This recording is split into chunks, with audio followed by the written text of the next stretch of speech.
বরিশাল খুলনা আঞ্চলিক মহাসড়কের ঝালকাঠি বাসন্ডা নদীর ওপর ৮০-এর দশকে নির্মিত বেইলি ব্রিজটি ৫ বছর আগে ঝুঁকিপূর্ণ ঘোষণা করে সড়ক ও জনপথ বিভাগ। গুরুত্বপূর্ণ এই ব্রিজটি দিয়ে বরিশাল বা ঝালকাঠি থেকে পিরোজপুর, বাগেরহাট, খুলনা, ভান্ডারিয়া, মঠবাড়িয়া, পাথরঘাটা সহ দক্ষিণ পশ্চিম অঞ্চলগামী প্রতিদিন শত শত যানবাহন চলাচল করে। এই ব্রিজের স্ল্যাবগুলো আলগা হয়ে যাওয়ায় প্রায়ই ঘটে দুর্ঘটনা।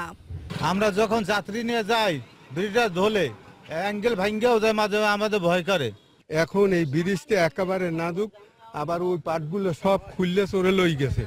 স্থানীয়রা জানান, এই ব্রিজে দুর্ঘটনার শিকার হয়ে অনেকেই পঙ্গুত্ব বরণ করেছেন। শুধু বাসন্ডা বেইলি ব্রিজই নয়, জেলার মোট ১২৯টি বেইলি ব্রিজ এবং কালভার্ট ঝুঁকিপূর্ণ অবস্থায় রয়েছে। আমাদের এই বাসন্ডা ব্রিজটি অত্যন্ত ঝুঁকিপূর্ণ।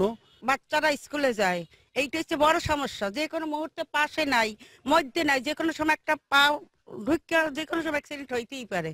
ঝালকাঠির সড়ক ও জনপথ বিভাগের প্রকৌশলী জানান, প্রকল্প বাস্তবায়নের জন্য কাজ চলমান রয়েছে।